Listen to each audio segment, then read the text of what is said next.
If you're juggling a busy job, you probably know this feeling all too well. You've got these health goals, right?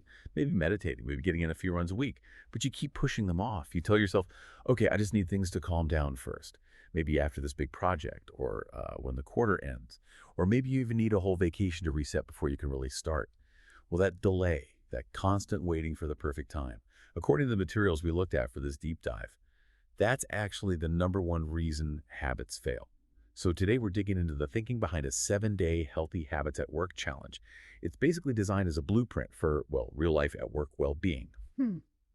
Our goal here is to get past just the rules of diet and exercise and really understand the core strategy. How do you build habits that actually stick without waiting for your crazy life to magically slow down? And what we found is this really powerful core idea. Your habits aren't like a light switch, on or off. They're more like a dial you can adjust. Yeah, that on-off thinking, the all in or nothing approach, it's a real psychological trap, isn't it? Think about it. You decide you're going 100%. Then inevitably, something happens. A late meeting makes you miss your workout, and your brain immediately flags it as like total failure. That kicks off guilt, maybe some shame, and pretty soon you've just abandoned the whole thing because you feel like, oh, I blew it. Got to start over from scratch. But the sources we reviewed make it clear. Success doesn't magically appear when your schedule clears up. Success happens when you figure out how to weave healthy habits into the busy life you already have. It's really a mindset shift. Instead of trying to cram your chaotic life into some rigid habit box, you make the habits flexible enough to survive the chaos. The key is integration. Learning how to weave in these small, doable actions, the materials call them micro habits and simple momentum builders, into your day to day. That's what builds a foundation that holds up even when things get hectic. Okay, I find that really reassuring. It kind of changes what counts, It's saying every little step, no matter how small it seems, is still progress. It's not demanding this massive life change overnight, just small, consistent things that add up. But okay, if consistency is the aim, how do the sources suggest we handle setbacks? Because, let's be real, setbacks happen all the time. Right. And that's exactly where this dial idea becomes more than just a nice metaphor. It's a practical tool. They call it the dial mindset method. So instead of that light switch either fully on or completely off, think of a dimmer switch. When you're totally slammed, maybe low on sleep, dealing with some unexpected crisis, you don't have to just give up on the habit completely. You turn the dial down. That sounds great, but I can see where someone might hesitate. If I turn the dial way down, say, to just a 1-minute habit every day, am I just fooling myself, like pretending I'm doing something when I should be doing more? Ah, that's a really common concern, and it gets to the heart of it. The real value isn't necessarily in the intensity of that single action. It's about protecting your identity. It's maintaining the identity of being someone who does that habit, even on tough days. The absolute key idea here is that the dial always stays on. Always. Even if you turn it down to the bare minimum, you're still showing up. You're keeping that consistency alive. And the materials argue pretty strongly that showing up with, say, 5% effort is infinitely better than aiming for perfection, failing, and then abandoning it altogether. You adjust that dial based on what you've actually got time, energy, motivation for that specific day. And crucially, because you never actually stopped, you avoid that whole guilt cycle and the feeling of having to start all over again. Okay, that framing makes it feel much less fragile. Like it can actually withstand real life. Mhm. So how does the challenge actually define these different levels on the dial? Because having clear options seems important. Exactly. They provide three very clear tiers. Think of them as choices you have each day to set your dial. So at the very lowest setting, you've got the micro habit. We're talking really small actions, like 1 to 5 minutes. This is your baseline, the absolute minimum effort designed so it can fit into even the most chaotic day. The sources really emphasize this. A micro habit should be so easy you basically can't say no, like maybe 3 minutes of focused breathing while you're waiting for a meeting to start, or doing 10 squats while your coffee brews. It's about having that anchor, ensuring the dial never ever turns off. And then if you've got a bit more in the tank, you dial it up. Precisely. The next level up is the momentum builder. This is for days when you feel a little more intentional or you just have a bit more time, say 6 to 19 minutes.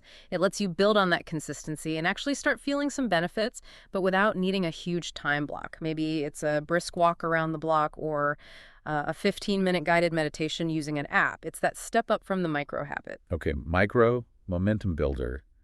What's the top level? And finally, you have the all-in action. This is your full effort, generally 20 minutes or more. This is often where you might use some of the challenge apps features, maybe syncing your heart rate monitor for a run, uploading a photo of your healthy meal, or doing a longer reflection exercise after a workout. But the really important takeaway is that all three levels count as success for the day. You're always in control, turning the dial up when you can, down when you need to. No guilt attached. I really like how the source material tackles that feeling of being overwhelmed. Instead of just throwing 7 new habits at you on day 1, which sounds impossible, this challenge uses that dial mindset to layer things in step by step. It feels strategic, not just like a random to-do list. It builds a routine that seems like it could actually fit into a normal, busy life. Maybe we should walk through that weekly structure, because it seems very deliberate. Oh, absolutely. The themes for each day are specifically chosen to cover key areas of well-being, especially ones that directly impact how you function at work. Things like energy, focus, stress. It kicks off right away with day 1, Move More Monday. This sets that physical foundation. The focus is on using activity to boost energy, sharpen focus, improve your mood. And the key, again, is the dial. It could be a 1-minute stretch break, that's your micro habit, or it could be a full 30-minute workout if you're all in. The goal is just regular movement. Makes sense. Start with the body, then day 2 shifts focus. Yep, day 2 is Tame the Tension Tuesday. Now we're tackling the mental side stress reduction, finding moments of calm. It really makes the case for building these quick stress resets right into your workday. We're talking about simple ways to interrupt that stress response. Could be a 60-second breathing exercise, that's micro, or maybe a 10-minute mindfulness session, that's momentum builder. It normalizes taking those pauses. Okay, movement, stress. Yeah. What's next? Day 3, Well-Nourished Wednesday. This shifts the focus inward, building awareness around things like hydration and nutrition. And again, it's not about some crazy restrictive diet plan. It starts foundational. A micro habit might just be setting a reminder to drink water every hour. A momentum builder could be planning 1 or 2 balanced meals for tomorrow. Small, tangible things to increase awareness. And Thursday seems interesting. Strength training Thursday. Is that just about lifting weights? Well, that's where the source material broadens the definition, which I think is really smart. Day 4, Strength Training Thursday is about building strength in your body and your mind. So physically, yeah, it might be picking 1 resistance exercise to do consistently, but mentally it could be practicing supportive self-talk. Maybe the habit is noticing 1 negative thought and consciously reframing it, building that mental resilience. Ah, I like that dual focus, body and mind. What about the end of the work week? Right, the second half shifts a bit more towards our connection with the world around us. Day 5 is Feel Connected Friday.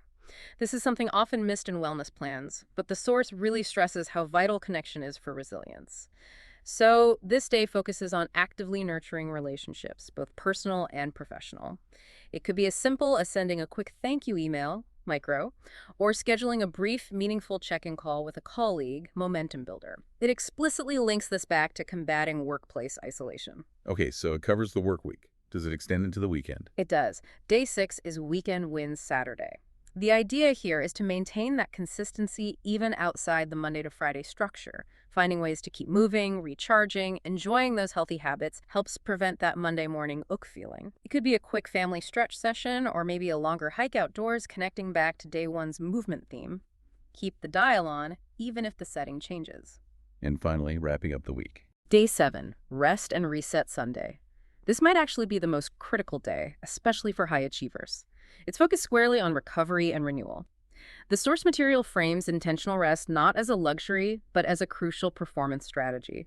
So the habit here could range from getting an extra 30 minutes of sleep, micro maybe, to setting aside quiet time for reflection before the week starts. Momentum builder or all in. It makes rest an active, trackable habit, just like everything else. So you've got this flexible dial system, you've got the layered weekly structure, but how do you actually keep track and stay accountable? That seems key to making it stick. Absolutely. For this whole dial mindset thing to really work, the materials heavily emphasize accountability and, well, just tracking it. It's one thing to agree with the idea, but actually logging it each day reinforces that commitment. It becomes a habit in itself, the habit of showing up for your own health. But logging can feel like another chore, right? How do they make that easy so it doesn't just become one more thing to skip? Complexity kills consistency after all. Totally agree. And that's why they offer a few different ways to log, keeping it simple. There's often a quick check-in form in the app where you literally just tap which level you hit that day. Micro, momentum, or all in takes seconds. For more tailored support, the sources mention being able to message a coach figure. They use Coach Leah as an example privately through a MY Coach feature. That adds a human touch, someone to give guidance, especially if you're finding it hard to dial back up. Okay, so individual check-ins and some coaching support. What else? Well, they also tap into social motivation. There's usually a shared space, like a wellness wall, where people can post their wins, share tips, cheer each other on. Seeing other people managing to turn the dial, even in small ways, can be surprisingly motivating.